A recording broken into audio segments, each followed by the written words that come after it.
ಶಾಂತಿ TV YouTube channel subscribe ಮಾಡಿ, bell icon press ಮಾಡಿ. ಓಂ ಶಾಂತಿ. ನಾವೆಲ್ಲ ಆತ್ಮರು ಭ್ರೂ ಮಧ್ಯದಲ್ಲಿ ಸ್ಮೃತಿ ಸ್ವರೂಪರಾಗುತ್ತಾ ನಾವೆಲ್ಲ ಆತ್ಮರ ತಂದೆ ಪರಂಪಿತ ಶಿವ ತಂದೆಯನ್ನ ಪರಮಧಾಮದಲ್ಲಿ ಸ್ಮೃತಿ ಮಾಡಿಕೊಂಡು ಪ್ರಜಾಪಿತ ಬ್ರಹ್ಮ ತಂದೆ ಜಗದಂಬಾ ಸರಸ್ವತಿ ಮಮ್ಮ ತಾಯಿಯವರನ್ನ ಸೂಕ್ಷ್ಮ ವತನದಲ್ಲಿ ಸ್ಮರಿಸಿಕೊಂಡು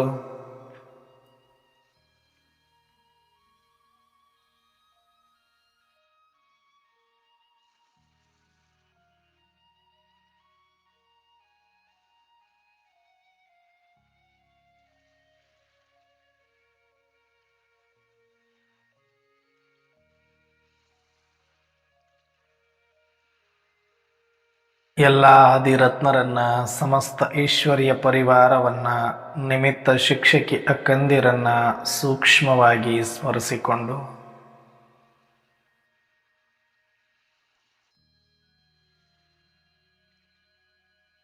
ಪ್ರತಿದಿನದಂತೆ ಈ ದಿನವೂ ಸಹ ಈ ಒಂದು ಮುರಳಿ ಚಿಂತನೆಯಲ್ಲಿ ಭಾಗವಹಿಸಿ ಆಲಿಸುತ್ತಿರುವ ನನ್ನೆಲ್ಲ ಸಹೋದರಾತ್ಮರಿಗೆ ಆತ್ಮೀಯವಾದ ಸ್ವಾಗತ, ಸುಸ್ವಾಗತ.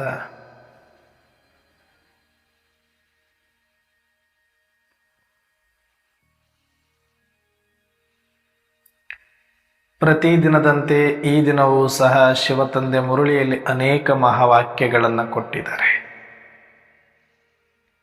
ಅದರಲ್ಲೂ ಈ ಮಾಸ ಅವ್ಯಕ್ತ ಮಾಸವಾಗಿದೆ.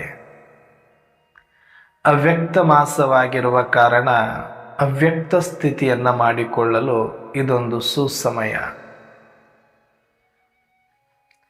ಈ ಒಂದು ವಿಶೇಷ ಮಾಸದಲ್ಲಿ ವಿಶೇಷವಾಗಿ ಬಾಪ್ ದಾದಾರವರ ಎಲ್ಲ ಆದಿರತ್ನರ ಸಹಯೋಗ ನಮಗೆ ಬಹಳ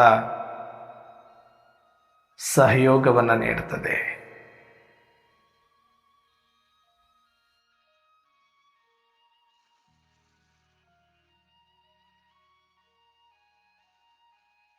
ಅವ್ಯಕ್ತ ಮಾಸದಲ್ಲಿ ನಾವು ನಮ್ಮ ಅವ್ಯಕ್ತ ಸ್ಥಿತಿಯನ್ನು ತಯಾರು ಮಾಡಿಕೊಳ್ಳುವ ಸಲುವಾಗಿ ಅವ್ಯಕ್ತ ಸೂಚನೆಯನ್ನು ಕೊಟ್ಟಿದ್ದಾರೆ. ಹಾಗಾಗಿ ಈ ಅವ್ಯಕ್ತ ಸೂಚನೆಯ ಕುರಿತಾಗಿ ಸಂಕ್ಷಿಪ್ತವಾದ ಚಿಂತನೆಯನ್ನು ಮಾಡು. ಈ ಮಾಸದ ಅವ್ಯಕ್ತ ಸೂಚನೆ ಇದೆ. ಅವ್ಯಕ್ತ ಮಾಸದಲ್ಲಿ ಬಂಧನ್ ಮುಕ್ತರಾಗಿ ಜೀವನ್ಮುಕ್ತ ಅನುಭವವನ್ನು ಮಾಡಿ. ಅವ್ಯಕ್ತ ಮಾಸ ಇದೆ. ಅವ್ಯಕ್ತ ಅಂದರೆ ವ್ಯಕ್ತದಿಂದ ಮುಕ್ತರಾಗುವಂಥದ್ದು, ಅಂದರೆ ಸ್ಥೂಲದಿಂದ ಬಿಡುಗಡೆ ಹೊಂದುವಂಥದ್ದು. ಅರ್ಥಾತ್ ಈ ಸ್ಥೂಲ ಶರೀರದ ಬಂಧನದಿಂದ ಬಿಡಿಸಿಕೊಂಡು ಸೂಕ್ಷ್ಮ ಪರಿಸ್ಥಿತಿ ಆಗುವಂತ ಇದರ ಅರ್ಥ. ಅದಕ್ಕೆ ಹೇಳ್ತಾರೆ ಎಲ್ಲ ಬಂಧನ ಮುಕ್ತ ಆಗಿ ಜೀವನ್ಮುಕ್ತ ಸ್ಥಿತಿಯ ಅನುಭವ ಮಾಡಿ. ಮುಕ್ತಿ ಅಂದರೆ ಬಹಳಷ್ಟು ಜನಗಳು ಏನು ತಿಳ್ಕೊಂಡಿದ್ದಾರೆ ಲೌಕಿಕದಲ್ಲಿ ಅಥವಾ ಭಕ್ತಿ ಮಾರ್ಗದಲ್ಲಿ, ಅಂದರೆ ಶರೀರ ಬಿಟ್ಟ ಮೇಲೆ ನಂತರ ಮುಕ್ತರಾಗ್ತೇವೆ ಅಂತ, ಅಥವಾ ಶರೀರದ ಬಂಧನದಲ್ಲೇ ಬರದೇ ಇರೋ ಥರ, ಜನನ ಮರಣ ಚಕ್ರಗಳಲ್ಲೇ ಬರದೇ ಇರೋ ಥರ ನಮ್ಮನ್ನು ಮಾಡು ಅಂತ ಕೇಳ್ಕೊಳ್ತಾರೆ. ಆದರೆ ಅದಲ್ಲ ಜೀವನ್ಮುಕ್ತಿ. ಅಂದರೆ ಜೀವಂತವಾಗಿ ಇರುವಾಗಲೇ ಆ ಮುಕ್ತ ಸ್ಥಿತಿಯನ್ನು ಅನುಭವ ಮಾಡುವುದು ಜೀವನ್ಮುಕ್ತ ಸ್ಥಿತಿ. ಇದು ಅನುಭವ ಯಾವಾಗ ಬೇಕಾದರೂ ಯಾರು ಬೇಕಾದರೂ ಮಾಡಬಹುದು. ಆದರೆ ಎಲ್ಲರಿಗೂ ಕೂಡ ಒಂದೊಂದು ಬಂಧನಗಳಿದೆ.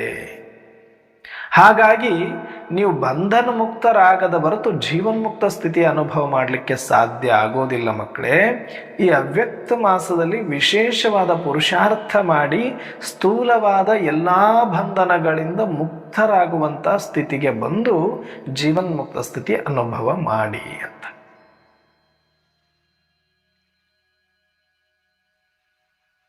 ಬಿಡಿಸ್ಕೋಬೇಕು. ಸ್ಥೂಲ ಬಂಧನಗಳು ಅಂದರೆ ಮೊಟ್ಟ ಮೊದಲೇ ಬಂಧನ ನಮಗೆ ನಮ್ಮ ಶರೀರ.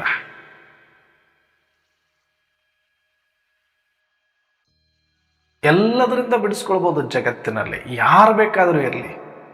ಕಟ್ಟ ಕಡೆಯ ದಾರ ಬಂಧನ ಉಳಿಯೋದು ನಮಗೆ ಶರೀರದ್ದು.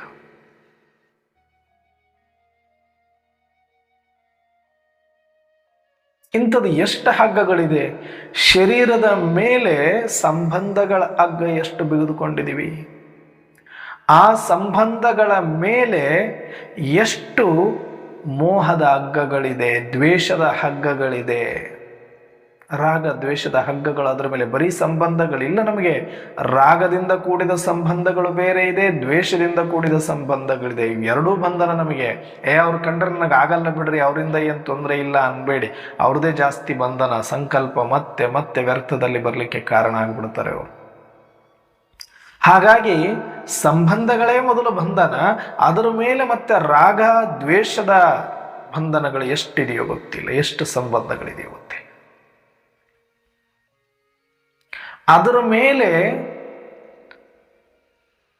ಸಂಪಾದನೆಯ ಬಂಧನ, ಅರ್ಥಾತ್ ಸಂಪತ್ತಿನ ಬಂಧನ ಇದೆ. ನಂದಿಷ್ಟು ಆಸ್ತಿ ಇದೆ, ನಂದಿಷ್ಟು ಸಾಲ ಇದೆ.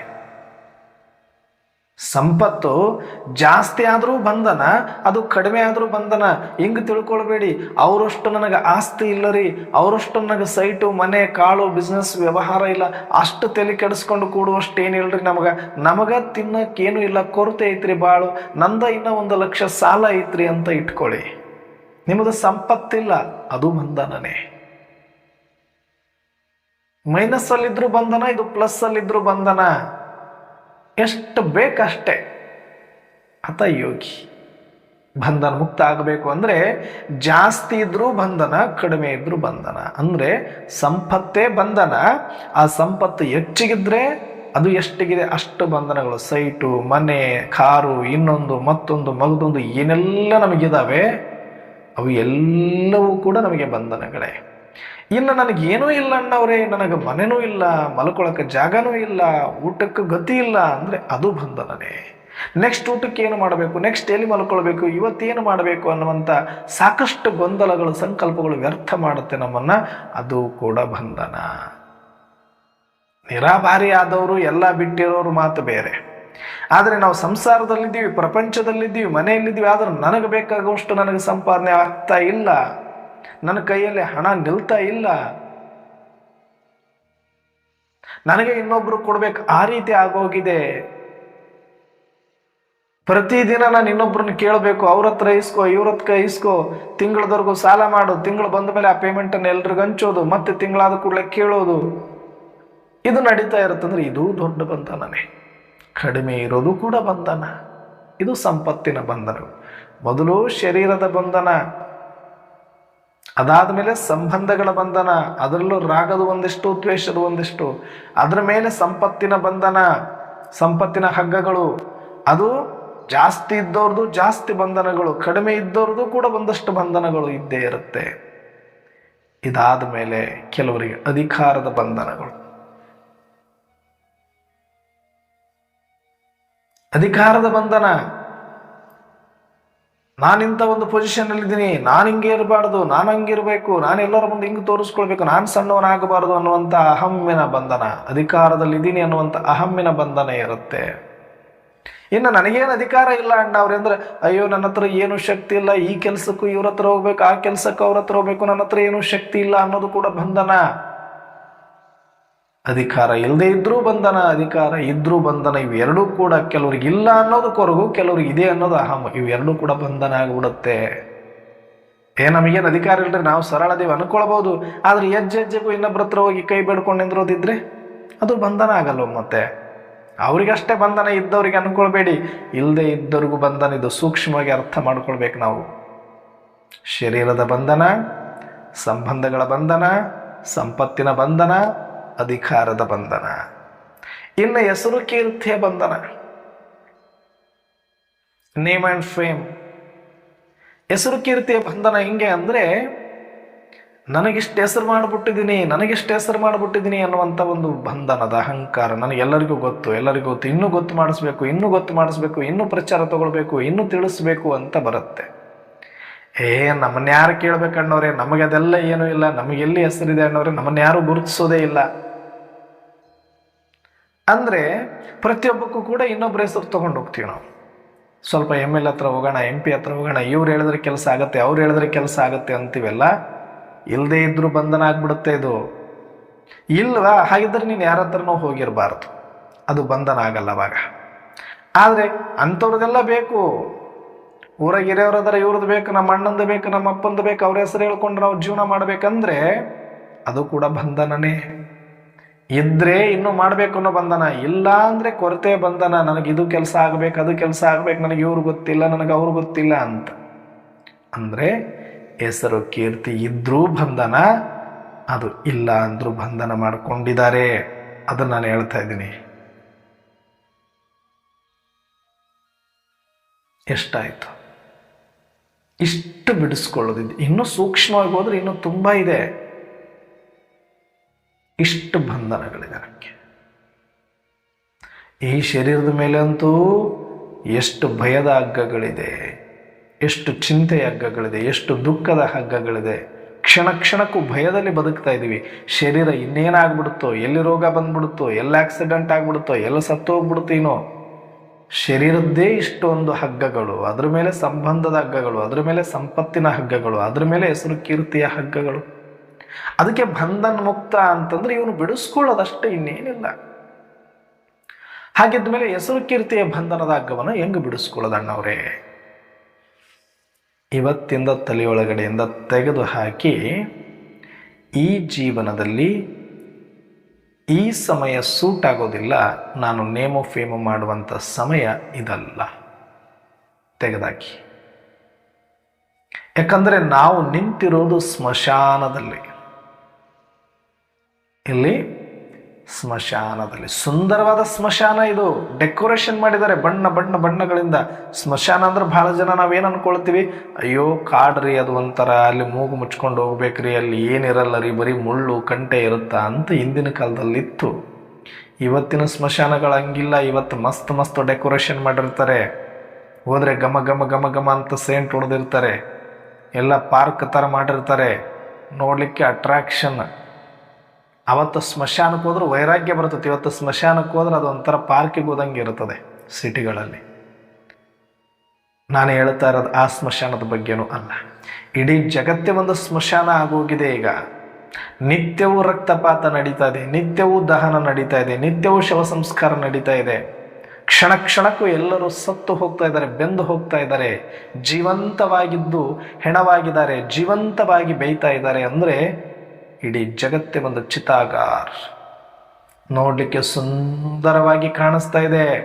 ಪ್ಲೇನ್ಗಳು ಓಡಾಟ ಕಾಣಿಸ್ತಾ ಇದೆ, ಹೆಲಿಕಾಪ್ಟರ್ ಓಡಾಟ ಕಾಣಿಸ್ತಾ ಇದೆ, ಜೂಮ್ ಜಾಮ್ ಕಾರ್ಗಳು ಕಾಣಿಸ್ತಾ ಇದೆ, ಎಲ್ಲ ಲಕ್ಸರಿ ಅಂತ ಕಾಣಿಸ್ತಾ ಇದೆ. ಲಕ್ಸರಿ ಸ್ಮಶಾನ. ಅದಕ್ಕೆ ತಿಳ್ಕೊಳ್ಬೇಕು, this time not suitable for name and fame. ಈ ಸಮಯ ಹೆಸರು ಕೀರ್ತಿಯನ್ನು ಮಾಡಲಿಕ್ಕೆ ಸೂಟೇಬಲ್ ಟೈಮ್ ಅಲ್ಲ, ಈ ಟೈಮ್ ಅಲ್ಲ ಅಂತ ತಲೆಯೊಳಗಡೆಯಿಂದ ಇಟ್ಕೊಳ್ಳಿ. ಈ ಹೆಸರು ಕೀರ್ತಿಯ ಅಭಿಮಾನವನ್ನು ಬಿಟ್ಟುಬಿಡಿ. ಇನ್ನೇನಿದ್ರು ಸುಟ್ಟು ಹೋಗೋದಿದೆ, ಕೆಟ್ಟು ಹೋಗೋದಿದೆ, ಪ್ರಪಂಚವೇ ಬೂದಿ ಆಗಿ ಹೋಗೋದಿದೆ. ಈ ಸಮಯದಲ್ಲಿ ಹೆಸರು ಮಾಡಿ ಏನು ಮಾಡೋರಿದ್ದೀರಿ? ಏನು ಮಾಡ್ತೀರಿ ಹೆಸರು ತಗೊಂಡು? ಯಾರು ಹೇಳಕ್ ಉಳಿತಾರೆ ಇಲ್ಲಿ? ಉಳಿಯೋರು ಯಾರಿದ್ದಾರೆ ನಿಮ್ಮ ಕೀರ್ತಿ ವಾರ್ತೆಗಳನ್ನು ತಿಳಿಸೋದಕ್ಕೆ, ಅದನ್ನು ಹಾಡಿ ಹೊಗಳೋದಕ್ಕೆ? ಎಲ್ಲರೂ ಮಣ್ಣಲ್ಲಿ ಮಣ್ಣಾಗಿ ಹೋಗೋರು, ಸುಟ್ಟು ಬೂದಿ ಆಗೋರೇ ಇಲ್ಲಿರೋರು. ಅರ್ಥ ಮಾಡ್ಕೊಳ್ಳಿ. ಇನ್ನು ಹೆಸರಿಲ್ಲ, ಇದು ಬಂಧನ ಆಗ್ಬಿಟ್ಟೈತಿ ಕೆಲವ್ರಿಗೆ. ಅಯ್ಯೋ ನಮ್ಮನ್ನ ಯಾರು ಕೇಳ್ಬೇಕ್ರಿ? ನಮ್ಗೆ ಯಾರು ಒಂದು ಮಾತು ಕೇಳೋದಿಲ್ಲ ಅನ್ನೋರಿ. ಆಫೀಸಿಗೆ ಹೋದ್ರೆ ಅಲ್ಲಿ ಇನ್ನೊಬ್ರು ರೆಕಮೆಂಡ್ ಮಾಡಿಸು, ಇಲ್ಲಿ ಸ್ಕೂಲಿಗೆ ಹೋದ್ರೆ ಇನ್ನೊಬ್ರು ರೆಕಮೆಂಡ್ ಮಾಡಿಸು, ನಮ್ಮ ಮಕ್ಳು ಅಡ್ಮಿಷನ್ ಮಾಡ್ಸೋಕೆ ಮತ್ತೊಬ್ರು ರೆಕಮೆಂಡ್ ಮಾಡಿಸು. ನಮ್ಮನ್ನು ಯಾರು ಕೇಳೋರಿಲ್ಲ ಅನ್ನೋರೆ. ನಾವು ಅವ್ರ ಹತ್ರ ಇವ್ರ ಹತ್ರ ಅಲೆದಾಡಿ ಮಾಡಿಸ್ಬೇಕು. ಇದು ಬಂಧನನೇ, ಇದು ಬಂಧನನೇ. ಯಾಕೆ ನೇಮು ಫೇಮು ಹಿಂದೆನೇ ಬೀಳ್ತೀರಿ ಅಥವಾ ನೇಮು ಫೇಮ್ ಮಾಡಿದವ್ರ ಹಿಂದೆ ಬೀಳ್ತೀರಿ? ಎರಡನ್ನೂ ಬಿಡ್ಬೇಕಿಲ್ಲಿ. ಒಂದು ಬಿಟ್ಟರೆ ಆಗಲ್ಲ. ಇಲ್ಲಿ ನಾನೇನು ಹೆಸರು ಮಾಡಲ್ಲ ಅನ್ನೋರೆ, ಹೆಸರು ಮಾಡಿದವ್ರ ಹತ್ರ ಕೆಲಸ ಮಾಡ್ತೀನಿ ಅಂದ್ರೆ ನಿಮ್ಗಿಂತ ಅವರೇ ಬೆಸ್ಟ್ ಅಲ್ಲ ಮತ್ತೆ. ಅಂದರೆ ಹೆಸರು ಕೀರ್ತಿ ಇದು ಬಂಧನ ಆಗಬಾರ್ದು. ಅಂದರೆ ನೇಮು ಫೇಮಿಗೆ ನಾನು ಒಳಗಾಗಬಾರ್ದು, ಒಳಗಾಗಿರೋರ ಹತ್ರ ನಾನು ಯಾವತ್ತೂ ಹೋಗಬಾರ್ದು. ಅಂದರೆ ಅವ್ರ ಹತ್ರ ಸಂಬಂಧ ಇಟ್ಕೊಳ್ಬಾರ್ದು, ವ್ಯವಹಾರ ಇಟ್ಕೊಳ್ಬಾರ್ದು, ಆತ್ಮೀಯತೆ ಬೆಳೆಸಬಾರ್ದು ಅಂತ ಅಲ್ಲ. ಆ ಹೆಸರು ಕೀರ್ತಿಯ ಉದ್ದೇಶದಿಂದ ನಿಮ್ಮ ಕೆಲಸಗಳನ್ನು ಮಾಡಿಕೊಳ್ಳುವ ಇಚ್ಛೆ ಇಟ್ಕೊಳ್ಬಾರ್ದು. ನಿಮಗೇನು ಬರುತ್ತೋ ಬಂದದ್ದೆಲ್ಲ ಅನ್ನೋ ಬರಲಿ, ಭಗವಂತನ ದಯೆ ಇರಲಿ ಅಂತ ನೀವು ಮಾಡಬೇಕು.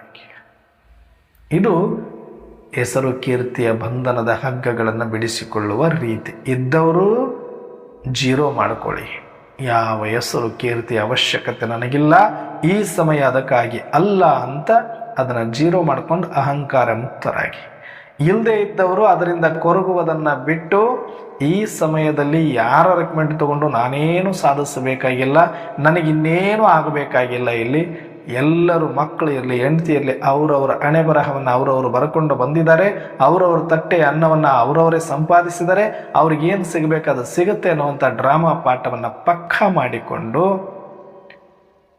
ಆ ಕೊರತೆಯಿಂದನೂ ಜೀರೋ ಆಗಬೇಕು ನಾವು. ಇದು ಹೆಸರು ಕೀರ್ತಿಯ ಬಂಧನದ ಹಗ್ಗಗಳನ್ನು ಬಿಚ್ಚಿಕೊಳ್ಳುವ ರೀತಿ. ಇನ್ನು ಸಂಪತ್ತು ಎಷ್ಟು ಮಾಡೋದು? ಎಷ್ಟು ಮಲಗಲಿಕ್ಕೆ 6 ಅಡಿ ಜಾಗದ ನೆರಳು ಒಂದು ಗುಡಿಸಲಾದರೂ ಸರಿ ಇದ್ರೆ ಸಾಕಲ್ಲ. ಉಟ್ಕೊಳ್ಳೋದಕ್ಕೆ 1-2 ಜೊತೆ ಬಟ್ಟೆ ಇದ್ರೆ ಸಾಕಲ್ಲ. ತಿನ್ನೋದಕ್ಕೆ 2 ಹೊತ್ತು ಗಂಜಿ ಇದ್ರೆ ಸಾಕಲ್ಲ. ಇಷ್ಟೇ ಬೇಕಾಗಿರೋದು ಜೀವನದಲ್ಲಿ ಆನಂದ ಅನುಭವಿಸೋದಕ್ಕೆ. ನೋಡಿ, ಸೃಷ್ಟಿಯಲ್ಲಿರುವ ಎಲ್ಲ ಪ್ರಾಣಿ ಪಕ್ಷಿಗಳು ಬಹಳ ಆನಂದವಾಗಿ ಅದ್ಭುತವಾಗಿ ಹಾರಾಡ್ತಾ ಇದ್ದಾವೆ ಜೀವನದಲ್ಲಿ. ಸುಮ್ಮನೆ ತಲೆ ಎತ್ತಿ ಹಿಂಗೆ ಆಕಾಶದ ಕಡೆ ನೋಡ್ರಿ, ಒಂದು ಸಣ್ಣ ಗುಬ್ಬಚ್ಚಿ ಎಷ್ಟು ಚಂದ ಅದು ಜೀವನ ಮಾಡ್ತಾ ಇದೆ, ಏನು ಹಾರಾಡ್ತಿದೆ. ಅದು ನಿಜವಾಗ್ಲೂ ಯಾವಾಗಲೂ ನಾನು ಸ್ವಲ್ಪ ಅಬ್ಸರ್ವ್ ಮಾಡ್ತಾ ಇರ್ತೀನಿ. ಪ್ರಕೃತಿ ಸೌಂದರ್ಯ ತುಂಬ ಇಷ್ಟ ನನಗೆ. ಪ್ರಕೃತಿಯಲ್ಲಿರುವ ಪಕ್ಷಿಗಳು ಪ್ರಾಣಿಗಳು ತುಂಬ ಇಷ್ಟ. ಆ ಪ್ರಾಣಿಗಳು ಎಷ್ಟು ಲವಲವಿಕೆ ಇರೋದು ನೋಡಿದ್ರೆ ಅಂತ ನಾಚಿಕೆ ಆಗುತ್ತೆ ನಮಗೆ. ಏನು ಖುಷಿ ಇರಿ ಅವಕ್ಕೆ. ಬೆಳಗ್ಗೆ ಎದ್ದ ತಕ್ಷಣ ನೋಡಿ ಏನು ಸಂಭ್ರಮ ಪಡ್ತವೆ, ಏನು ಖುಷಿಯಾಗಿ ಹಾಡ್ತವೆ. ಅವುಗಳ ಧ್ವನಿಯಲ್ಲಿ ಎಷ್ಟು ಆನಂದ ಇರುತ್ತೆ, ಖುಷಿ ಇರುತ್ತೆ. ಅದಕ್ಕೆ ಪಕ್ಷಿಗಳ ಕಲರವ ಕೇಳಿದ್ರೇ ನಮಗೆ ಖುಷಿ ಆಗುತ್ತೆ. ಯಾಕಂದರೆ ಅವುಗಳ ಅಂತರ ಆಳದಲ್ಲಿ ಖುಷಿಯಿಂದ ಅದು ಹಾಡ್ತಾ ಇರುತ್ತೆ. ಹಾಗಾಗಿ ಆ ಖುಷಿಯ ವೈಬ್ರೇಷನ್ ನಮಗೆ ಮುಟ್ಟಿಸುತ್ತೆ. ಅಂದರೆ ಅದನ್ನು ನೋಡಿ ಎಷ್ಟು ಕಲಿಯೋದಿದೆ ನಮಗೆ. ನಮ್ಮದು ಎದ್ರೆ ಸಾಕು ರಾಗಗಳು ಯಾವುದು ಖುಷಿಯ ರಾಗನೇ ಇಲ್ಲ ನಮಗೆ, ಕೊರತೆಯ ರಾಗಗಳೇ. ಇದಿಲ್ಲ ರೀ, ಅದಿಲ್ಲ ರೀ, ಹಿಂಗಾಯ್ತು ರೀ, ಹಂಗಾಯ್ತು, ನೋವಿನ ರಾಗಗಳೇ, ನಮ್ಮ ದುಃಖದ ರಾಗಗಳೇ. ಅಂದರೆ ನಾವು ಜಗತ್ತನ್ನು ಎಷ್ಟು ಅಶುದ್ಧ ಮಾಡಿದ್ದೀವಿ, ಕಲುಷಿತ ಮಾಡಿದ್ದೀವಿ, ದುಃಖಮಯ ಮಾಡಿಕೊಂಡಿದ್ದೀವಿ. ಇವತ್ತಿಗೂ ಪಕ್ಷಿಗಳು ಯಾವ ಕೂಡ ಬೇಜಾರಿಂದ ಎದ್ದಿದ್ದು, ಬೇಜಾರಿಂದ ಹಾಡಿದ್ದು, ಬೇಜಾರಿಂದ ಕೂಗಿದ್ದು ಕೇಳಿದ್ದೀರಾ? ಏನು ಮಸ್ತ್ ಆಗಿರ್ತವೆ ಪ್ರತಿ ಕ್ಷಣ, ಪ್ರತಿ ದಿನ. ಎಲ್ಲಿ ಬಿಲ್ಡಿಂಗ್ ಕಟ್ಸಿದಾವೆ, ಎಲ್ಲಿ ಸೈಟ್ ತಗೊಂಡಿದ್ದಾವೆ, ಎಲ್ಲಿ ಹೋಗಿ ಬುಕ್ ಆಫ್ ರೆಕಾರ್ಡ್ ಮಾಡಿದ್ದಾವೆ, ಎಲ್ಲಿ ಮಾನ ಸನ್ಮಾನಗಳು ಸಿಕ್ಕಿದೆ ಅವಕ್ಕೆ. ಇಷ್ಟು ಚೆನ್ನಾಗಿ ಆಡ್ತೀರಿ ಅಂತ ಯಾರು ಸನ್ಮಾನ ಮಾಡಿದಾರೆ ಅವಕ್ಕೆ? ಯಾರು ಬಿರುದು ಕೊಟ್ಟಿದ್ದಾರೆ ಅವಕ್ಕೆ? ಯಾರು ಡಾಕ್ಟ್ರೇಟ್ ಕೊಟ್ಟಿದ್ದಾರೆ ಅವಕ್ಕೆ? ಯಾರು ಫ್ಲೈಟ್ ಕೊಟ್ಟು ಕರ್ಕೊಂಡು ಹೋಗಿದ್ದಾರೆ ಅವಕ್ಕೆ? ಎಷ್ಟು ಮಸ್ತ್ ಜೀವನ ಮಾಡ್ತಾ ಇದ್ದಾವೆ ಪಕ್ಷಿಗಳು. ಅದು ಎಷ್ಟು ಆಕ್ಟಿವ್ ಆಗಿರುತ್ತೆ ನೋಡಿ. ಬೆಳಗ್ಗೆ ಎದ್ದ ತಕ್ಷಣ ಏನಿದೆ ಅದಕ್ಕೆ ಸಂಪತ್ತು? ಏನು? ಅದಕ್ಕಿರುವಂಥ 2 ರೆಕ್ಕೆನೇ ಅದಕ್ಕೆ ಸಂಪತ್ತು. ಅದಕ್ಕಿರುವ ಒಂದಷ್ಟು ರಾತ್ರಿ ಮಲಗಲಿಕ್ಕೆ ಒಂದು ಸಣ್ಣ ಗೂಡು ಅದಕ್ಕೆ ಸಂಪತ್ತು. ಎಷ್ಟು ಅನ್ಯೋನ್ಯವಾಗಿ ಬದುಕ್ತಾ ಇದ್ದಾವೆ ನೋಡಿ. ಒಂದು ಗೂಡಲ್ಲಿ 1000 ಹಕ್ಕಿಗಳು ಮನೆ ಮಾಡ್ಕೊಂಡು ಕೂತಿದ್ರೆ ಒಂದ್ರ ಮುಂದೆ ಇನ್ನೊಂದ್ರೊಳಗೆ ಇನ್ನೊಂದು ಹೋಗೋದಿಲ್ಲ. ಹಂಗೆ ಹೋಗೋದಿದ್ರೆ ದಿನ ಜಗಳ ಮಾಡಿ ಹೊರಗೆ ಬೀಳಬೇಕಾಗಿತ್ತು. ಆದರೆ ಯಾವುದೂ ಕೂಡ ಪ್ರತಿ ದಿನ ಒಂದಕ್ಕೂ ಒಂದು ದಿನ ಮನೆ ಇಲ್ಲ ಅನ್ನೋ ಥರದಲ್ಲಿ ಇಲ್ಲ. ಅವು ಅಷ್ಟು ಚಂದ ಅಡ್ಜಸ್ಟ್ ಮಾಡಿಕೊಂಡು ಒಂದನ್ನು ಕಂಡ್ರೆ ಒಂದರ ಆಗ್ಲಿಕ್ಕಿಲ್ಲ. ಆದರೆ ರಾತ್ರಿ ಮಲಗುವಾಗ ಮಾತ್ರ ತಮ್ಮ ತಮ್ಮ ಸ್ಥಾನದಲ್ಲಿ ಆರಾಮವಾಗಿ ಮಲಗಿ ಬೆಳಗ್ಗೆ ಎದ್ದು ಮತ್ತೆ ಹಾರ್ತಾ ಹೋಗ್ತವೆ. ಏನು ಒಂದಷ್ಟು ಮಲಗದಕ್ಕೆ ಜಾಗ ಅವಕ್ಕೆಲ್ಲ ಅಡ್ಜಸ್ಟ್ ಆಗುತ್ತೋ ಅಲ್ಲಿ ಮಾಡ್ಕೊಳ್ತವೆ. ಮುಕ್ತವಾಗಿದೆ ಜಗತ್ತು ಅವಕ್ಕೆ. ಅವಕ್ಕೆ ಯಾವ ಸೆಕ್ಯೂರಿಟಿ ಬೇಕಿಲ್ಲ, ಅವಕ್ಕೆ ಯಾವ ಬೆಡ್ಶೀಟ್ ಬೇಕಾಗಿಲ್ಲ, ಅವಕ್ಕೆ ಯಾವ AC ಬೇಕಾಗಿಲ್ಲ, ಅವಕ್ಕೆ ಯಾವ ಹಾಟ್ ವಾಟರ್ ಬೇಕಾಗಿಲ್ಲ. ಸುಮ್ಮನೆ ಒಂದಿಷ್ಟು ಮಲಗೋದು, ಪ್ರಕೃತಿಗೆ ಅಡ್ಜಸ್ಟ್ ಆಗಿ. ಎಷ್ಟು ದೊಡ್ಡವಿದೆ? ನಮ್ಮಷ್ಟು ದೊಡ್ಡವಿದಾವ? ನಮ್ಮಷ್ಟು ಬುದ್ಧಿವಂತ ಇದಾವ? ಏನಿಲ್ಲ. ಸುಮ್ಮನೆ ಸರಳ ಹಾಡ್ಕೊಂಡು ಹಾರ್ಕೊಂಡು ಹೋಗೋದು. ಎಲ್ಲೊಂದು 4 ಕಾಳು ಸಿಗುತ್ತೆ ತಿನ್ನೋದು, ಎಲ್ಲೊಂದಷ್ಟು ನೀರು ಸಿಗುತ್ತೆ ಕುಡಿಯೋದು, ಮತ್ತೆ ಆಕಾಶದ ತುಂಬ ಹಾರ್ತಾ ಪರಿವಾರದ ಜೊತೆಗಿದ್ದುಕೊಂಡು ಸಾಯಂಕಾಲ ವಾಪಸ್ ಮನೆಗೆ ಬರೋದು. ಮಲಗೋದು. ಎಷ್ಟು ಆರಾಮಿದೆ ಜೀವನ. ಯಾವ ಬ್ಯಾಂಕ್ ಅವ್ರು ಬಂದು ನಿಂತಿದ್ದಾರೆ ಅದ್ರ ಮುಂದೆ, ಯಾವ ಟ್ಯಾಕ್ಸ್ ಅವ್ರು ಬಂದು ನಿಂತಿದ್ದಾರೆ, ಯಾರು ಬಂದು ರೈಡ್ ಮಾಡಿದ್ದಾರೆ, ಯಾರು ಅದಕ್ಕೆ ಟೆನ್ಷನ್ ಕೊಟ್ಟಿದ್ದಾರೆ, ಎಲ್ಲದಕ್ಕೆ ಟ್ರಾಫಿಕ್ ಜಾಮ್ ಆಗಿದೆ, ಎಲ್ಲದಕ್ಕೆ ಶಾಲ್ರಿಗೆ ಕಾಯ್ತಿದ್ದಾವೆ. ಎಷ್ಟು ಆನಂದವಾಗಿ ಬದುಕೋದಕ್ಕೆ ಏನು ಬೇಕು ಅಂತ ಆ ಪಕ್ಷಿಗಳನ್ನು ನೋಡಿದ್ರೆ ನಮ್ಗೆ ಅರ್ಥ. ಸಾಕು, ಮನುಷ್ಯ ಸಾಕಂದ್ರೆ ಆರಾಮಾಗಿ ಬದುಕಲಿಕ್ಕೆ ಬೇಕಾದಷ್ಟು ಕೊಟ್ಟಿದ್ದಾನೆ ಭಗವಂತ. ಶರೀರ ಇದೆ, ಒಂದಷ್ಟು 4 ಸಂಬಂಧಗಳಿದೆ ಮಾತಾಡಿಸೋದಕ್ಕೆ, ಏನೋ ಮಲಗೋದಕ್ಕೆ ನಮ್ಗೆ ಅರಮನೆ ಇಲ್ಲ, ಒಂದು ಸಣ್ಣ ಗುಡಿಸಲು, ಒಂದು ಜಾಗ ಎಲ್ಲೋ ಒಂದು ತೋರಿಸ್ತಾನೆ. ಏನೂ ಇಲ್ಲ ಅಂದ್ರೂ ಒಂದಷ್ಟು ನಮ್ಮ ಭಾರತದಂಥ ದೇಶದಲ್ಲಿ ಸಾಕಷ್ಟು ದೇವಸ್ಥಾನ, ಸರಳವಾಗಿ ಬದುಕಿದ್ದಾರೆ ಸಾಕಷ್ಟು ಜನ ಸಂತರು ಶರಣರು. ಹಾಗಂತ ಎಲ್ಲರೂ ಹಂಗಿರ್ಬೇಕು ಅಂತಲ್ಲ, ಇದ್ದದ್ರಲ್ಲಿ ತೃಪ್ತಿ ಪಡಿ ಅಂತ ನಾನು ಹೇಳ್ತಾ ಇರೋದು. ಎಷ್ಟಿದೆಯೋ ಅಷ್ಟು. ಅವ್ರದ್ದು ನೋಡಬೇಡಿ 50 ಅಂತಸ್ತು 30 ಅಂತಸ್ತು 4 ಸೈಟು 6 ಕಾರ್ ನೋಡಬೇಡಿ. ನನಗೆ ಎಷ್ಟು ಬೇಕು ಅಷ್ಟು ಸಾಕಿದೆಯಲ್ಲ, ತೃಪ್ತವಾಗಿರೋನಿಗೆ ಎಷ್ಟು ಸಾಕು. ಅಂದರೆ ಸಂಪತ್ತು ಮಾಡೋ ಬ್ಯುಸಿ ಭರದಲ್ಲಿ ನಮ್ಮ ಜೀವನದ ಅನುಭೂತಿಯನ್ನು ಕಳ್ಕೊಳ್ಬಾರ್ದು. ಅದು ಮಾಡೋ ಭರದಲ್ಲಿ ಇನ್ನಷ್ಟು ಬಂಧನ ಮತ್ತು ಭಯವನ್ನು ಸೃಷ್ಟಿ ಮಾಡಿಕೊಳ್ಬಾರ್ದು ಅಂತ ನಾನು ಹೇಳ್ತಾ ಇರೋದು. ಇನ್ನು ಸಂಪತ್ತಿಲ್ಲ, ಕೊರತೆ ಇದೆ ಕೊರತೆ ಇದೆ ಕೊರತೆ ಇದೆ. ಹೌದು, ಯಾರು ಮಾಡ್ಕೊಂಡಿರೋದು? ನಾವೇ ಮಾಡ್ಕೊಂಡಿರೋದು. ಹೆಂಡತಿಗಾಗಿ ಒಂದಷ್ಟು, ಮಕ್ಕಳಿಗಾಗಿ ಒಂದಷ್ಟು, ನನ್ನ ಇಚ್ಛೆಗಳಿಗಾಗಿ ಒಂದಷ್ಟು, ನನ್ನ ಹೆಸರು ಕೀರ್ತಿಗಾಗಿ ಒಂದಷ್ಟು, ಜನ ಏನಂತಾರೆ ಅನ್ನೋ ಭಯಕ್ಕಾಗಿ ಒಂದಷ್ಟು ಸಾಲ ಸೂಲ ಮಾಡಿಕೊಂಡು ಮಾಡಿದ್ದೀವಿ ಇಲ್ಲಿ ತನಕ. ಆದರೆ ಇನ್ನು ಮುಂದೆ ಯಾವುದೇ ಕಾರಣಕ್ಕೂ ಯಾರನ್ನೂ ಮೆಚ್ಚಿಸುವುದಕ್ಕೆ ಬದುಕಬೇಡಿ. ಹಿಂಗೆ ಇರಬೇಕು, ಹಿಂಗೆ ಬದುಕಬೇಕು ಅಂತ ನಿಯಮವನ್ನು ಯಾರು ನಮಗೆ ಹಾಕಿಕೊಟ್ಟಿಲ್ಲ. ಇಷ್ಟು ಖರ್ಚು ಮಾಡಿನೇ ಮದುವೆ ಮಾಡ್ಕೊಳ್ರಿ, ಇಷ್ಟು ಖರ್ಚು ಮಾಡಿನೇ ತೊಟ್ಲು ನಾಮಕರಣ ಮಾಡಿ, ಇಷ್ಟು ಖರ್ಚು ಮಾಡಿನೇ ಮನೆ ಓಪನಿಂಗ್ ಮಾಡಿ, ಇಷ್ಟು ಖರ್ಚು ಮಾಡಿನೇ ಮನೆ ಕಟ್ಟಿಸಿ. ಯಾರು ಇಲ್ಲಿ ನಮಗೆ ನಿಬಂಧನೆ ಹಾಕಿಲ್ಲ. ಇದಕ್ಕೆ ಹೊಣೆಗಾರ ಯಾರು? ನಾನೇ. ಆಗಿದ್ದಾಗೋಯ್ತು, ಇಲ್ಲಿ ತನಕ ತಿಳಿದಾರ್ದು ಮಾಡಿಬಿಟ್ಟಿದ್ದೀರಿ. ಅದನ್ನು ಹೆಂಗೆ ಸಾಲ್ವ್ ಮಾಡ್ಕೊಳ್ಬೇಕನ್ನೋ ತನಕ ಸ್ವಲ್ಪ ಕಷ್ಟಪಟ್ಟು 5 ಅವರು ದುಡಿಯೋರು 10 ಅವರು ದುಡಿದು ಆದಷ್ಟು ಬೇಗ ಅದನ್ನು ಮುಟ್ಟಿಸೋದ್ರ ಕಡೆಗೆ ಗಮನ ಕೊಡಿ. ಮತ್ತು ಏನೂ ಸಾಲ ಇಲ್ಲ, ಆದ್ರೆ ಗಳಿಕೆ ಮಾಡಬೇಕನ್ನೋ ಹುಚ್ಚಂತ ಮೊದಲು ಇಳಿಸ್ಕೊಳ್ಬೇಡಿ. ಸಾಕಿದೆ, ಆರಾಮಾಗಿದ್ದರೆ ಇದ್ದು ಬಿಡಿ. ಸಾಲ ಅನ್ನೋ ಶೂಲಕ್ಕೆ ಮಾತ್ರ ಎಂದು ಬಲಿಯಾಗಬೇಡಿ. ಅದು ಯಾವತ್ತು ನೆಮ್ಮದಿಯ ಒಂದು ದಿನದ ನಿದ್ರೆಯನ್ನು ಕೂಡ ಕೊಡೋದಿಲ್ಲ ನಿಮಗೆ. ನಿಂತರು ಕುಂತರು ನೆಮ್ಮದಿ ಕೆಡಿಸುವಂಥ ಒಂದು ಏಕೈಕ ಅಸ್ತ್ರ ಮಾಯೆ ಯಾವುದಾದ್ರೂ ಇದ್ದರೆ ಸಾಲ.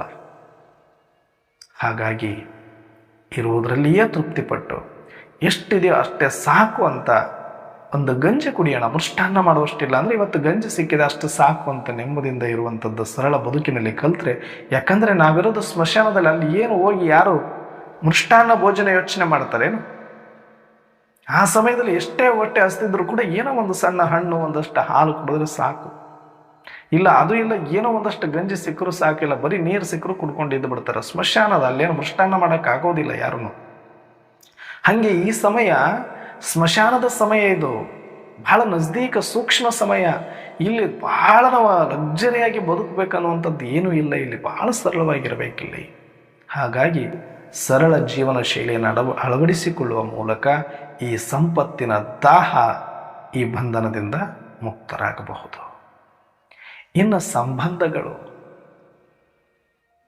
ಏನಿದೆ? ಸಂಬಂಧಗಳಲ್ಲಿ ನಾಟಕ ಮಾಡಕ್ಕೆ ಸಿಕ್ಕವರು. ನಾನು ನಾಟಕ ಮಾಡೀನಿ, ಅವರು ನಾಟಕ ಮಾಡ್ತಾರೆ. ನಾನು ಗಂಡನ ಥರ ನಾಟಕ, ಮಕ್ಕಳ ಥರ ನಾಟಕ, ಅಪ್ಪನ ಥರ ನಾಟಕ, ತಂಗಿ ಥರ ನಾಟಕ. ಎಲ್ಲಿಯ ತನಕ? ಎಲ್ಲವೂ ನಿನ್ನಲ್ಲಿರುವ ತನಕ ಎಲ್ಲರೂ ನನ್ನವರೆನ್ನುವರು. ಎಲ್ಲವೂ ತೀರಿದ ಮರುದಿನ ಬಳಿಕ ನಿನ್ನವರೆನ್ನುವರ್ಯಾರಿಲ್ಲ. ಸತ್ಯದ. ನಾನು ಅಷ್ಟೇ, ಅವರು ಅಷ್ಟೇ. ಎಲ್ಲಿ ತನಕ ಅಣ್ಣ ತಂಗಿ ಅಕ್ಕ ತಮ್ಮ ಎಲ್ಲರೂ ಒಂದೇ ರಕ್ತದಲ್ಲಿ ಹುಟ್ಟಿ ಬಂದಿದ್ರೂ ಕೂಡ ನನಗೆ ಹಿತವನ್ನು ಎಲ್ಲಿ ತನಕ ಬಯಸ್ತಾರೆ ಅಥವಾ ನನಗೆ ಅವರು ಎಲ್ಲಿ ತನಕ ಹಿತವಾಗ್ತಾರೆ ಅಲ್ಲಿ ತನಕ ನನಗೆ ಅಣ್ಣನೋ ತಂಗಿನೋ. ಯಾವತ್ತು ನನ್ನ ವಿರುದ್ಧವಾಗಿ ಯಾವತ್ತೋ ಒಂದು ಮಾತಾಡಿದ್ರು, ಒಂದು ಘಟನೆ ಬಂತು, ಒಂದು ಸಂದರ್ಭಕ್ಕೆ ನನ್ನ ಜೊತೆ ನಿಂತ್ಕೊಂಡಿಲ್ಲ ಅಂದ್ರೆ ಅಣ್ಣ ಆ ಕಡೆ ತಂಗಿ ಈ ಕಡೆ. ನಾನು ಅನ್ಕೊಂಡಿದ್ದು ಕೊಟ್ಟಿದ್ರೆ ನನಗೆ ಅಣ್ಣ ತಂಗಿ, ಕೊಟ್ಟಿಲ್ಲ ನನಗೆ ಅವ್ರು ಯಾರು ಇವರೇ. ಸುಮ್ಮನೆ ಇವೆಲ್ಲ ಯಾವುದರ ಮೇಲೆ ನಿಂತಿವೆ ಅಂದರೆ ನಮ್ಮ ಆಸೆಗಳನ್ನು ಪೂರೈಸಿಕೊಳ್ಳುವ ಆಧಾರದ ಮೇಲೆ ನಿಂತಿದೆ ಅಷ್ಟೆ. ಇಲ್ಲ, ಅವರಿಗೆ ನಮ್ಗೆ ಎಲ್ಲಿ ತನಕ ಭಾರ ಆಗೋದಿಲ್ಲ ಅಲ್ಲಿ ತನಕ ಮಾತ್ರ ಸಂಬಂಧಗಳು ಉಳಿಸ್ಕೊಂಡಿದ್ವಿ ಅಷ್ಟೇ. ಭಾರ ಆಗುತ್ತೆ ಅಂದ್ರೆ ಬಿಟಾಕೋರೆ ಹೊರತಾಗಿ ಯಾರು ತಲೆ ಮೇಲೆ ಹೊತ್ಕೊಂಡು ನಡೆದವರು ಇಲ್ಲ. ನಡೆದ್ರು ಎಷ್ಟು 2 ಹೆಜ್ಜೆ 3 ಹೆಜ್ಜೆ ನಡಿಬೋದು, ಜೀವನ ಪರ್ಯಂತ ನಡೀಲಿಕ್ಕೆ ಯಾರೂ ತಯಾರಿಲ್ಲ. ಸ್ವಂತ ತಾಯಿ ತನ್ನ ಮಗುವನ್ನು ಎಷ್ಟೇ ಕಷ್ಟ ಇದ್ದರೂ ಎಷ್ಟೇ ಬಂಧನದಲ್ಲಿದ್ದರೂ ಹೊತ್ಕೊಂಡು ಬಂದು ಬಂದು ಬಂದು ಬಂದು ಬಾಗಿ ಹೋಗಿದ್ದಾಳೆ. ಅದಕ್ಕೆ ಈ ಸಂಬಂಧಗಳು ಯಾವತ್ತಿದ್ರೂ ಕೂಡ ಒಂದು ಮೋಹದಲ್ಲಿದ್ದರೂ ಬಂಧನನೇ, ಇಲ್ಲ ದ್ವೇಷ ಮಾಡೋಕ್ಕೆ ನಿಂತರೂ ಬಂಧನನೇ. ಇವತ್ತು ನಾವು ಮೋಹನೂ ಮಾಡೋದು ಬೇಡ, ದ್ವೇಷನೂ ಮಾಡೋದು ಬೇಡ. ಆತ್ಮೀಯವಾಗಿ ಎಲ್ಲರನ್ನ ಇಟ್ಕೊಳ್ಳೋಣ. ಅವ್ರ ಅಕ್ಕ ಅಂತ ನೋಡೋದು ಬೇಡ, ಅಣ್ಣ ಅಂತ ನೋಡೋದು ಬೇಡ, ತಂದೆ ತಾಯಿ ಅಂತಲ್ಲ, ಮಗ ಅಂತಲ್ಲ.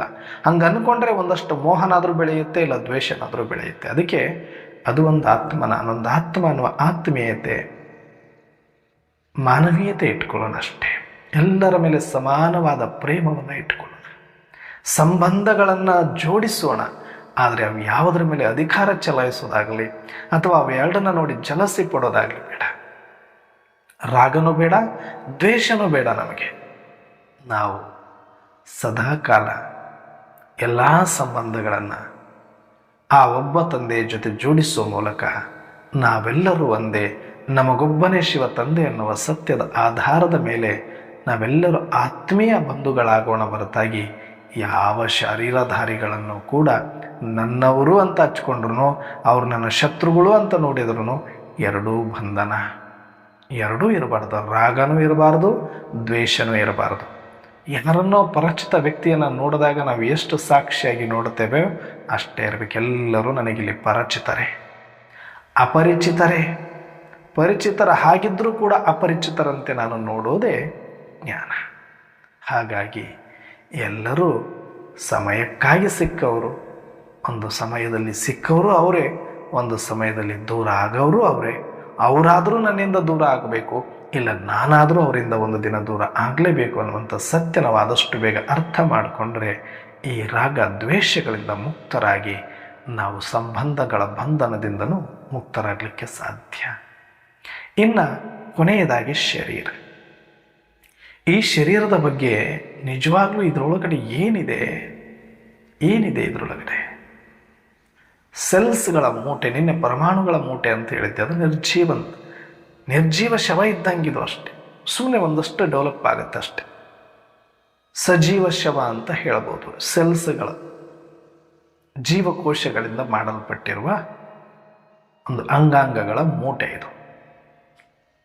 ಇದರೊಳಗಡೆ ನಾನೊಂದು ಚೈತನ್ಯ ಜ್ಯೋತಿ. ಇದು ಇದ್ರೂ ಇಲ್ಲ ಅಂದ್ರು, ಇದ್ರೆ ಇದರೊಳಗಡೆ, ಇಲ್ಲ ಅಂದ್ರೆ ಇನ್ನೊಂದ್ರೊಳಗಡೆ ನಾನು ಹೋಗೋನೆ.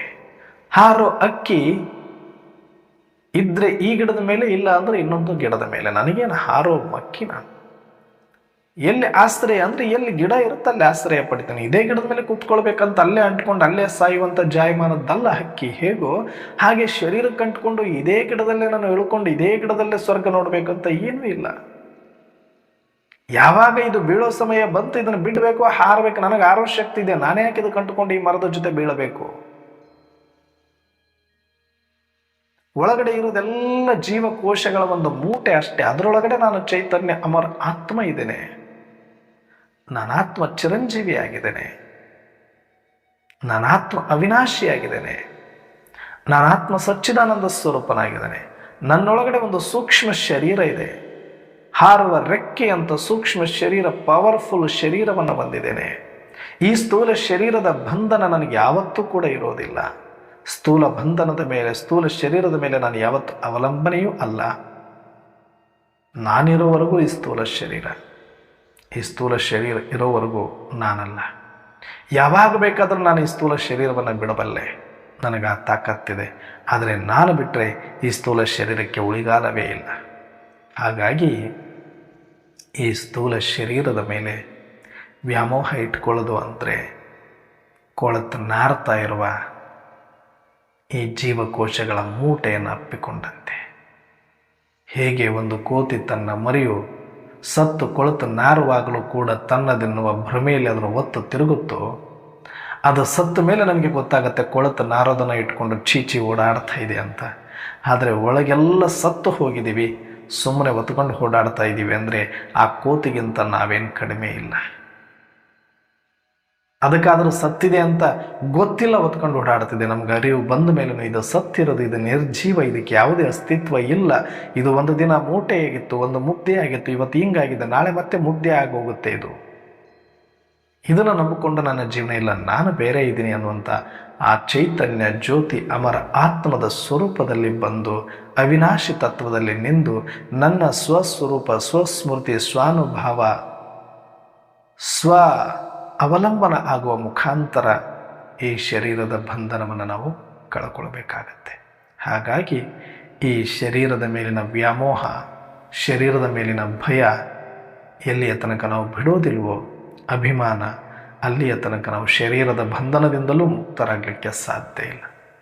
ಅದಕ್ಕೆ ಶಿವ ತಂದೆ ಏಕ್ ಸೆಕೆಂಡ್ ಮೇ ಸ್ವೀಟ್ ಓಂ ಪರ್ ಜಾವೋ, ಏಕ್ ಸೆಕೆಂಡ್ ಮೇ ಸ್ವರ್ಗ ಮೇ ಜಾವೋ. ಯಾಕೆ ಅಂದರೆ ಈ ಅಭ್ಯಾಸ, ಈ ಶರೀರ ಇಟ್ಕೊಂಡು ಏನು ಮಾಡ್ತೀರಿ, ಇದನ್ನು ಹೊತ್ಕೊಂಡು ಎಲ್ಲಿ ಹೋಗ್ಲಿಕ್ಕಾಗತ್ತೆ? ನಿಮಗೆ ಒಳಗಡೆ ಒಂದು ಸೂಕ್ಷ್ಮ ಶರೀರ ಇದೆ, ಒಳಗಡೆ ನೀವು ಆತ್ಮ ಆಗಿದ್ರಿ, ಒಂದು ಸ್ಮೃತಿಯಲ್ಲಿ ಎಲ್ಲಿಗೆ ಬೇಕಾದರೂ ಹೋಗಬೇಡ್ರಿ ಅನ್ನುವಂಥ ಒಂದು ಅಭ್ಯಾಸವನ್ನು ಮಾಡಿಸ್ತಾ ಇದ್ದಾರೆ. ಹಾಗಾಗಿ ಈ ಅಭ್ಯಾಸಗಳನ್ನು ಎಷ್ಟು ಮಾಡ್ತಾ ಹೋಗ್ತೇವೋ, ಎಷ್ಟು ಆತ್ಮಿಕ ಸ್ವಭಾವ ಸ್ವರೂಪದಲ್ಲಿ ಬರ್ತಾ ಹೋಗ್ತೇವೋ, ಅಷ್ಟು ಈ ಶರೀರದ ಅಭಿಮಾನ ಕಡಿಮೆ ಆಗ್ತಾ ಹೋಗುತ್ತೆ. ಈ ರೀತಿಯಾದಾಗ ನಾವು ಬಂಧನ ಮುಕ್ತರಾಗಿ ಜೀವನ್ಮುಕ್ತ ಸ್ಥಿತಿಯನ್ನು ಅನುಭವ ಮಾಡಲಿಕ್ಕೆ ಸಾಧ್ಯ ಆಗುತ್ತೆ.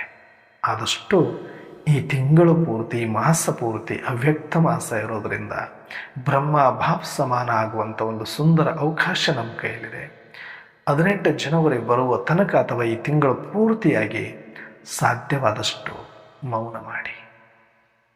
ಬೆಳಗ್ಗೆ ನೀವು 3:15 ಏಳುತ್ತೀರಿ ಅಮೃತ ವೇಳೆ ಅಂದರೆ ಒಂದು ಬೆಳಗ್ಗೆ 10 ಗಂಟೆವರೆಗೂ ಮೌನ ಮಾಡಿ, 8 ಗಂಟೆವರೆಗೂ ದೀರ್ಘ ಮೌನ ಮಾಡಿ, 8 ಗಂಟೆ ಮೇಲೆ ಏನೋ 1-2 ಮಾತಾಡುವ ಮುಖಾಂತರ, ಮೆಲುದನಿಯಲ್ಲಿ ಮಾತಾಡುವ ಮುಖಾಂತರ ಸಾಧ್ಯವಾದಷ್ಟು 10 ಗಂಟೆವರೆಗೆ ಅದನ್ನು ಎಕ್ಸ್ಟೆನ್ಷನ್ ಮಾಡಿ. ಅದಾದಮೇಲೆ ಸಾಯಂಕಾಲ ಆಫೀಸಿಂದನೋ, ನಿಮ್ಮ ಉದ್ಯೋಗದಿಂದನೋ, ಕೆಲಸದಿಂದನೋ ಮನೆಗೆ ಬರ್ತೀರಿ 6 ಗಂಟೆಗೆ ಅಂದರೆ ಮತ್ತೆ ಒಂದು 9 ಗಂಟೆವರೆಗೂ ನೀವು ಮಲ್ಕೊಳ್ಳೋವರೆಗೂ ಮೌನವನ್ನು ಅಳವಡಿಸಿಕೊಳ್ಳಿ. ಇಡೀ ದಿನ ನೀವು ಏನೇ ಸೇವೆ ಮಾಡಿದರೂ ಕೂಡ ಎಲ್ಲನೂ ಕೂಡ ಎಲ್ಲರ ಸೇವೆನೋ, ಎಲ್ಲರ ಉದ್ಯೋಗ ವ್ಯಾಪಾರಗಳು ಮಾತಾಡುವಂಥವರಿದ್ದವರು ಮೆಲುಧ್ವನಿಯಲ್ಲಿ ಮಾತಾಡಿ, ಸಾಧ್ಯವಾದಷ್ಟು ಕಡಿಮೆ ಮಾತಾಡಿ. ಮಾತಾಡದೇ ಒಂದು ಉದ್ಯೋಗ ಇದ್ದರೆ ಸ್ವಲ್ಪ ಅನಿವಾರ್ಯವಾಗಿ ಅವಾಗವಾಗ 1 ಗಂಟೆಗೊಮ್ಮೆ ಮೆಡಿಟೇಷನನ್ನು ಮಾಡಿ. ಇಲ್ಲದೆ ಇದ್ದರೆ ಇಡೀ ದಿನ ಕಡಿಮೆ ಮಾತಾಡಬೇಕು, ಮೆಲುಧ್ವನಿಯಲ್ಲಿ ಮಾತಾಡಬೇಕು. ಸ್ಮಶಾನದಲ್ಲಿ ಹೆಂಗೆ ಮಾತಾಡ್ತಾರೆ, ಜೋರಾಗಿ ಮಾತಾಡ್ತಾರೆ, ನನಗೆ ಸುಮ್ಮನೆ ಕುಸುಬಿಸು ಅಷ್ಟೇ. ನಾವು ಕೂಡ ಈಗ ಬಹಳ ಸೀರಿಯಸ್ ಆಗಿ ತಗೊಳ್ಬೇಕು. ಶಬ್ದದಿಂದ ದೂರ ಹೋಗುವ ಪುರುಷಾರ್ಥ ಒಂದು ಕಡೆ ಮಾಡ್ತಾ ಇದ್ದೀವಿ, ಆದರೆ ಬರೀ ಇಡೀ ದಿನ ಜೋರಾಗಿ ಕಿರ್ಚಾಡಿಕೊಂಡು, ಅರ್ಚಾಡಿಕೊಂಡು, ಒದರಾಡಿಕೊಂಡು, ಮಕ್ಕಳ ನೆಪದಲ್ಲೋ, ಹೆಂಡತಿ ನೆಪದಲ್ಲೋ, ಗಂಡನ ನೆಪದಲ್ಲೋ, ಉದ್ಯೋಗದ ನೆಪದಲ್ಲೋ, ವ್ಯಾಪಾರದ ನೆಪದಲ್ಲೋ ಚೀರಾಡ್ಕೋತ ಇದ್ದರೆ ಹೇಗೆ ನೀವು ಅವ್ಯಕ್ತ ಆಗ್ತೀರಿ? ಹೇಗೆ ನೀವು ಶಬ್ದದಿಂದ ಅತೀತ ಆಗ್ತೀರಿ? ಶಬ್ದದಿಂದ ಅತೀತರಾಗೋರು ಅಂದರೆ, ಶಬ್ದ ಅಂದ್ರೆ ನಾಚಿಕೆ ಆಗಬೇಕು ನಮಗೆ ಶಬ್ದದಲ್ಲಿ ಬರೋದಕ್ಕೆ. ಸುಮ್ಮನೆ ಏನೋ 1-2 ಮಾತು ವ್ಯವಹಾರಕ್ಕೆ ಏನಾದರೂ ಅಂದಗಿಂದಾರು ಅಂತ ವ್ಯವಹಾರದಲ್ಲಿ ಇದ್ದೀವಿ, ಜೀವಂತವಾಗಿ ಶರೀರದಲ್ಲಿ ಅನ್ನೋ ಕಾರಣಕ್ಕೆ, ಸಂಬಂಧಗಳ ಜೊತೆ ಇದ್ದೀವಿ ಅನ್ನೋ ಕಾರಣಕ್ಕೆ ಏನೋ 1-2 ಮಾತು. ಹೇಗಿದ್ರಿ? ಚೆನ್ನಾಗಿದೆ. ನೀವು ಹಿಂಗೆ ತಲೆ ಆಡಿಸಿ ಅವ್ರು 2ನೇ ಮಾತೇ ಆಡಲ್ಲ. ಸ್ಮೈಲ್ ಕೊಡಿ, ಚೆನ್ನಾಗಿದ್ದೀನಿ ಅಂತ ಉತ್ತರ ಸಿಗುತ್ತೆ ಅವರಿಗೆ, ಸಾಕಷ್ಟೇ. ನೀವೇ ಚೆನ್ನಾಗಿದ್ದೀನಿ ರೀ, ನೀವು ಹೆಂಗಿದ್ರಿ, ನಿಮ್ಮ ಮಕ್ಕಳು ಹೆಂಗಿದ್ದಾರೆ ಅಂದರೆ ಅವರು ಸುರು ಹಚ್ಕೊಂಡ್ಬಿಡ್ತಾರೆ. ಸುಮ್ಮನೆ ನಾವು ನಮ್ಮ ಕೈಯಲ್ಲೇ ಇದೆ, ನಾವು ಶಬ್ದದಲ್ಲಿ ಬರಬಾರ್ದು ಆ ನಿರ್ಧಾರ ಗಟ್ಟಿಯಾಗಿ ಮಾಡಿ ಈ ತಿಂಗಳು ಪೂರ್ತಿ ಅಭ್ಯಾಸ ಮಾಡಿ. ಶಬ್ದದಿಂದ ಅತೀತ, ಬಾಯಿಯ ಮೌನ, ಮನಸ್ಸಿನ ಮೌನ ಆಗಬೇಕು. ಸಂಕಲ್ಪಗಳು ಕಡಿಮೆ ಆಗಲಿ. ಆತ್ಮಿಕ ಸ್ಮೃತಿ ಅಭ್ಯಾಸವನ್ನು ಇಡೀ ದಿನ ಒಳಗೆ ಮಾಡ್ತಾನೇ ಇರಿ. ಟ್ರಾಫಿಕ್ ಕಂಟ್ರೋಲನ್ನು ಕಂಪಲ್ಸರಿಯಾಗಿ ಮಾಡ್ಕೊಳ್ಳಿ. ಗಂಟೆಗೆ 1 ಸರಿ 1 ನಿಮಿಷ, 2 ನಿಮಿಷ, 3 ನಿಮಿಷ ಆದರೂ ಈ ಆತ್ಮಿಕ ಡ್ರಿಲ್ಲನ್ನು ಮಾಡ್ತಾ ಈ ಶರೀರದ ಬಂಧನವನ್ನು ಕಳೆದುಕೊಂಡು ಬಂಧನ ಮುಕ್ತರಾಗಿ ಜೀವನ ಮುಕ್ತ ಸ್ಥಿತಿಯನ್ನು ಅನುಭವ ಮಾಡೋಣ ಅಂತ ಹೇಳ್ತಾ ಇವತ್ತಿನ ಚಿಂತನೆಯನ್ನು ಮುಕ್ತಾಯ ಮಾಡೋಣ. ಓಂ ಶಾಂತಿ.